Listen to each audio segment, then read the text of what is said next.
Chaque fois que vous vous connectez à votre banque en ligne ou que vous saisissez votre numéro de carte pour effectuer un paiement, vous partagez des informations sensibles. Mais comment ces informations sont-elles protégées? Et que pouvez-vous faire pour les garder en sécurité?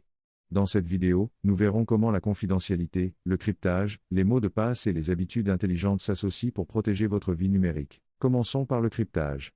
Le cryptage, ou chiffrement, transforme vos données, mots de passe, messages et numéros de carte, en un code illisible lorsqu'elles sont envoyées sur l'Internet.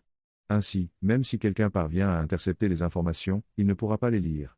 Seule la banque, l'application ou le service adéquat peut décoder correctement les informations. Les sites web qui protègent vos données par cryptage utilisent HTTPS au début de leur adresse web. Le S signifie sécurisé. Vous verrez également un petit symbole de cadenas à côté.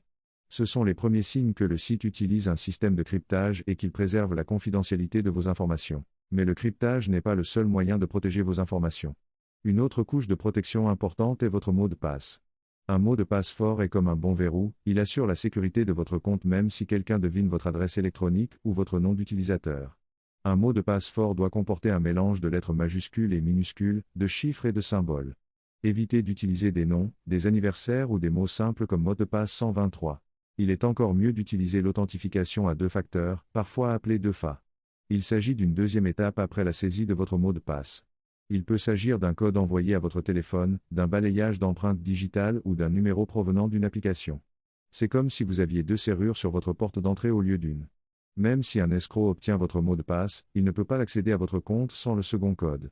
Vous vous demandez peut-être, les banques et les applications peuvent-elles voir tout ce que je fais? La réponse est non. La plupart des services financiers dignes de confiance suivent des règles strictes en matière de protection de la vie privée. Ils ne partagent pas vos données avec d'autres, sauf si vous y consentez ou si la loi l'exige. Nombre d'entre elles vous permettent également de choisir les informations que vous souhaitez partager, par exemple, si une application peut accéder à votre localisation ou à vos contacts. Toutefois, la protection de votre vie privée dépend aussi de vos actions. Évitez d'enregistrer vos mots de passe dans votre navigateur, sauf s'il s'agit d'un appareil sécurisé et fiable. Ne réutilisez pas le même mot de passe sur différents sites web. N'écrivez jamais vos mots de passe sur un papier et ne les communiquez jamais par courrier électronique ou par SMS, même à des membres de votre famille. Enfin, faites attention à ce que vous partagez sur les médias sociaux. Les escrocs recueillent parfois des informations personnelles telles que votre date de naissance, votre ville natale ou le nom de votre animal de compagnie dans vos messages. Ils s'en servent ensuite pour deviner des mots de passe ou répondre à des questions de sécurité. Une bonne règle à suivre est la suivante: si vous ne partagez pas vos informations avec un inconnu en public, ne les publiez pas en ligne. Nous vous invitons maintenant à passer à la section des exercices pratiques, où vous pourrez mettre en application vos connaissances grâce à des exercices pratiques et des tâches basées sur l'IA. Commençons.